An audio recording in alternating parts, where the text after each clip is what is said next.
Julius, are you there? Yeah, how's it going? Hey, Julius, I apologize for Robo's blunder. Yeah, you know. But hopefully you're nice and relaxed after your massage. Everything good? Everything okay? Oh, yeah, everything's good.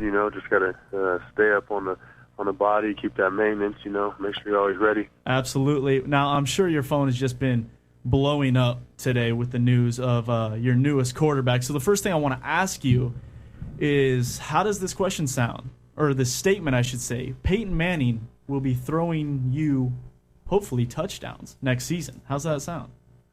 Oh, it sounds great to me. Through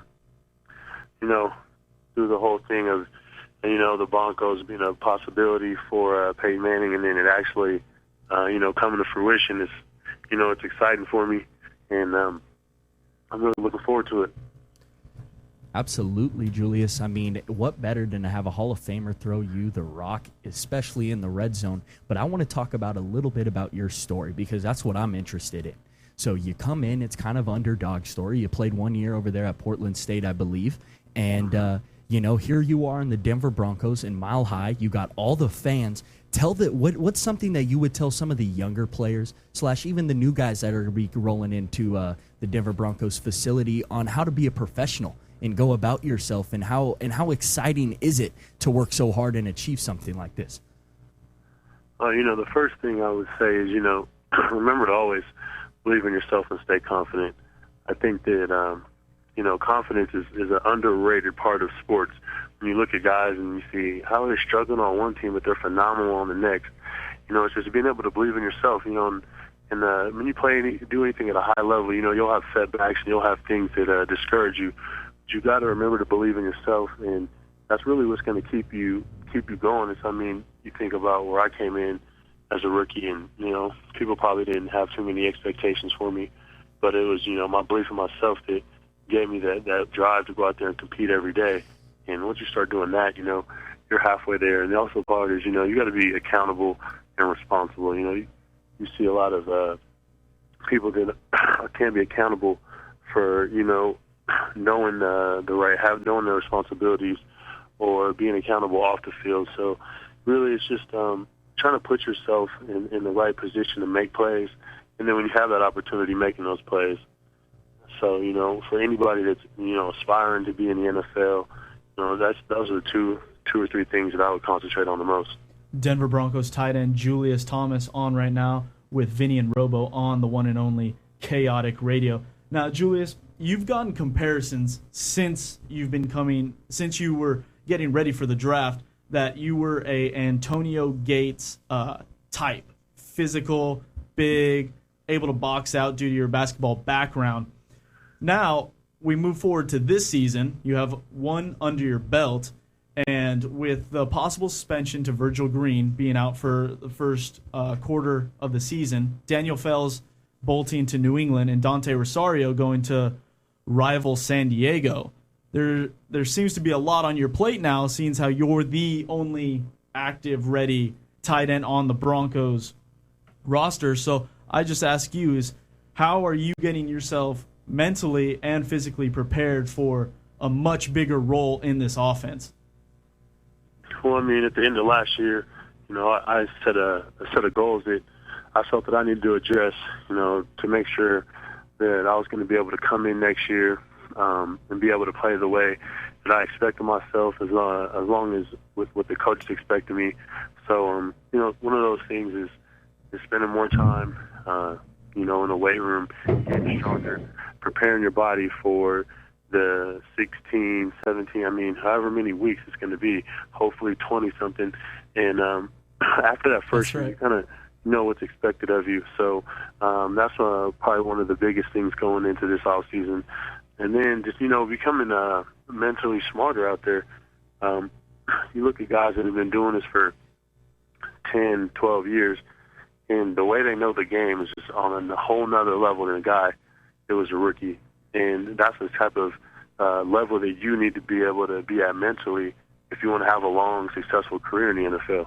And just piggybacking off that experience, your new quarterback, Peyton Manning, has loads of experience. And the one thing he does, and I know every NFL player has their own offseason regimen, and they like to do their own things with their own trainers.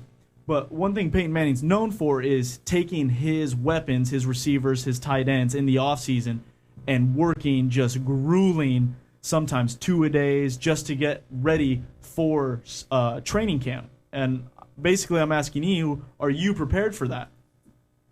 Well, I mean, no question, ready and available whenever Peyton wants to get out there and work on anything. I haven't had a chance to meet with him yet, but I'm sure that he'll express, what he expects out of me, and I'm more than willing to do anything. Staying in town, working with him is definitely not an issue for me. And hard work is something that you have to have as a professional athlete, and hard work is something I've been relying upon my whole career. And 2-a-days, stuff like that is something I've been doing for a long time. Just trying to catch up to play at the level that's expected in the National Football League. After basically going into my third year of football this year, it took a lot of extra work. A lot of extra time putting it in, working with the quarterbacks down in Portland State, and off season last year through the lockout, trying to find guys to work with then. So I'm more than willing to put the time in, and I'm sure that Peyton is going to be very instrumental in my development next year.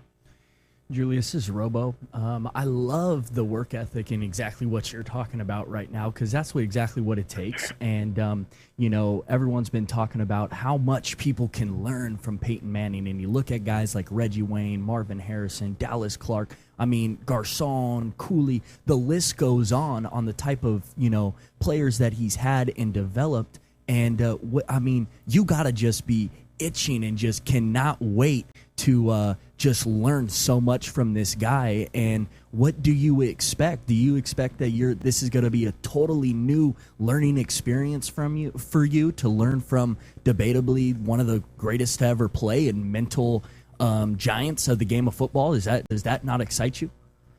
Oh no, I'm very excited. That's one of the biggest benefits that I see in having a guy like Peyton, around. He knows so much about the game, and that really simplifies it for the people he has around him. When you look at a big picture, what's going on in each individual play, and you have a guy that understands it so well that he can isolate the specific things that you need to identify out there on each play, and that's just going to make the game simpler for the people around him.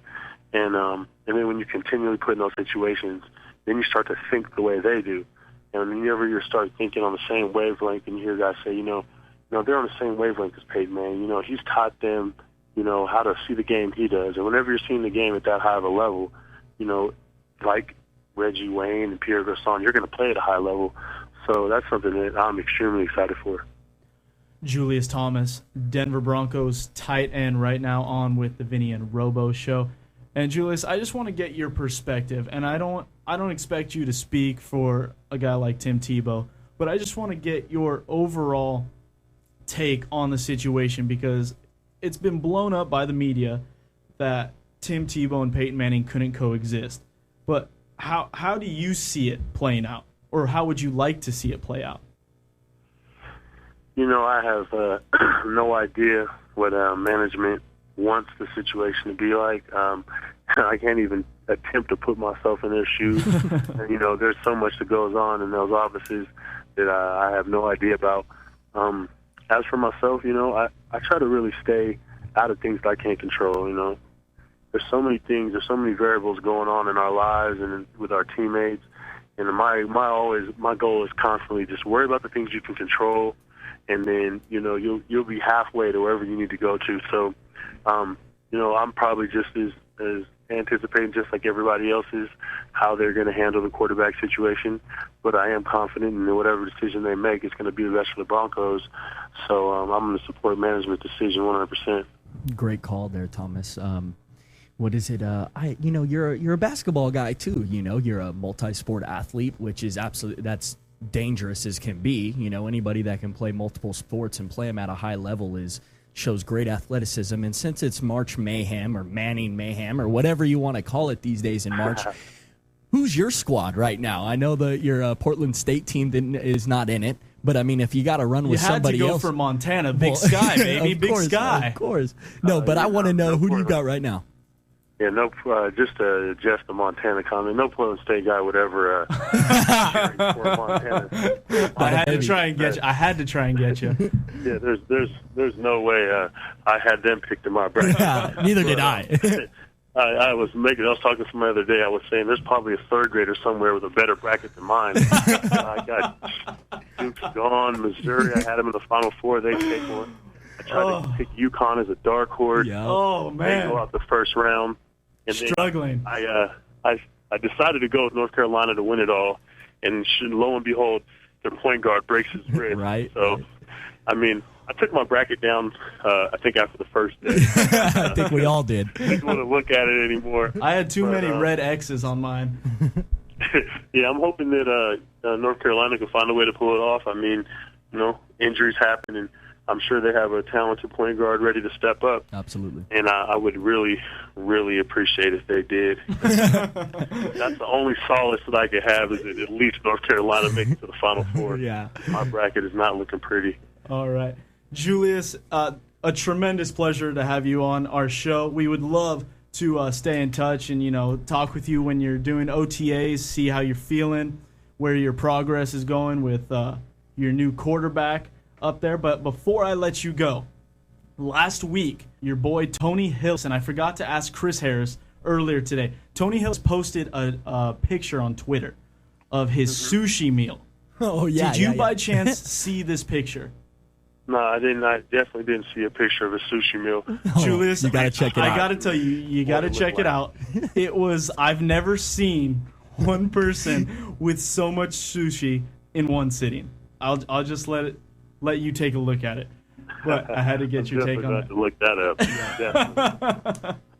But Julius, thank you so much. Hope to talk to you a few weeks down the road, and hope your injuries are no longer lingering. You're ready to go and getting set for OTAs.